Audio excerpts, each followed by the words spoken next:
केंद्रीय पर्यटन मंत्री श्री गजेंद्र सिंह शेखावत शुक्रवार को एक दिवसीय भ्रमण पर रायसेन में सांची स्थित धरोहर बौद्ध स्तूप पहुंचे। केंद्रीय मंत्री श्री शेखावत का भारतीय परंपरा के अनुसार तिलक लगाकर और पुष्पगुच्छ भेंटकर स्वागत किया गया। केंद्रीय मंत्री श्री शेखावत ने बौद्ध स्तूपों सहित अन्य धरोहरों को देखा तथा उनकी सुंदरता, बनावट, शैली देखकर मंत्रमुग्ध हो गए। बौद्ध स्तूपों के साथ ही यहाँ के नैसर्गिक सौंदर्य ने भी उन्हें अपनी ओर आकर्षित किया। इस दौरान भारतीय पुरातत्व सर्वेक्षण विभाग के अधिकारियों द्वारा भगवान बुद्ध की शिक्षाओं और सम्राट अशोक के संदेशों से अवगत कराया।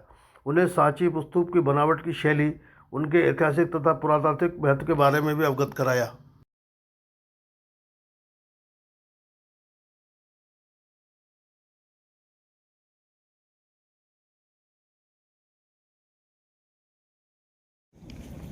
इस सांची के स्तूप पर आकर के मैं जिम्मेदारी के साथ में कह सकता हूं कि भारत की संपत्ति, भारत की बौद्धिक संपदा, भारत का ज्ञान, भारत का ऐश्वर्य और भारत का विकास पूरे विश्व भर के लिए एक आकर्षण का केंद्र था, एक कौतूहल का केंद्र था। हजारों सालों तक भारत को देखने के लिए, भारत को जानने समझने के लिए, भारत से ज्ञान प्राप्त करने के लिए, भारत से व्यापार व्यवसाय करने के लिए पूरी दुनिया भर से लोगों का आना होता था।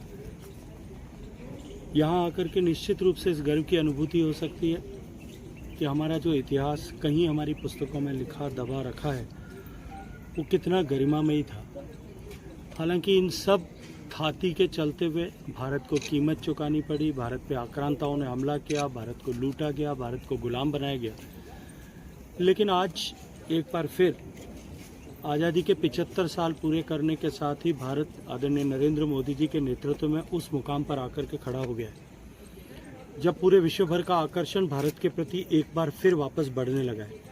भारत की प्रगति, भारत का विकास, भारत का इंफ्रास्ट्रक्चर डेवलपमेंट, भारत का जीवन के विभिन्न पक्षों में विकास, ज्ञान और विज्ञान के विभिन्न विधाओं में भारत की प्रगति और गति अब एक बार फिर पूरी दुनिया को आकर्षित कर रही है।